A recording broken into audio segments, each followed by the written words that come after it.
Our next thing to address in our lab is going to be the different characteristics of a river and a river channel. There's many different stages of a river. As you know, water kind of takes its easiest path, and it's going to go, wherever it's lowest, right? Water wants to find the lowest spot. If you think about if your basement's ever filled up with water, it's always going to pool in the lowest spots first. And that's true for a river that is flowing down from a high spot to a low spot as well. It's going to follow the valley. So water is going to flow through land where there's already a valley that's cut out. It's taking its easiest path, and it's going to kind of be fast moving. So fast moving rivers are newer rivers, and it's going to follow a relatively straight path.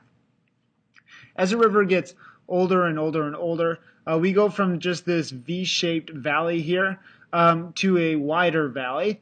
And the river is going to go ahead and start cutting into the land more and more. And it's going to be cutting down into the land more and more. And it's working down towards the water table.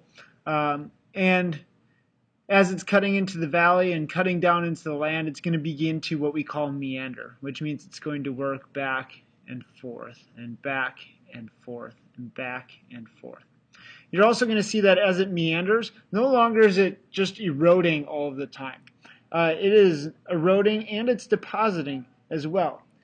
In a meander, it is going to erode on the outside of that bank where the water is flowing the fastest.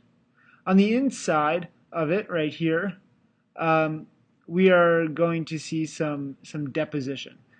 So that means that it's going to deposit whatever particles, sand, gravel, silt, clay, that it might be carrying. So we have erosion and deposition happening in a relatively old river, and the floodplain is going to be widened out by quite a bit.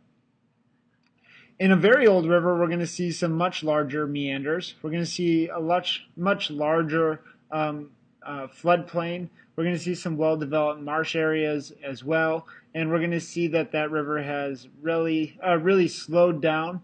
It's got a nice riverbed. It's got a nice sandy and silty riverbed versus a rockier riverbed, and that floodplain is going to be, again, very, very well developed.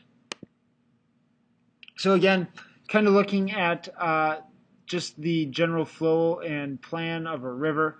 When there's a gentler slope, we're going to see that the river is going to move relatively slowly. As those slopes get steeper, the river is going to move faster. It's going to be able to then cut into the ground or surface that it is flowing over a lot easier. We might begin to see these meanders.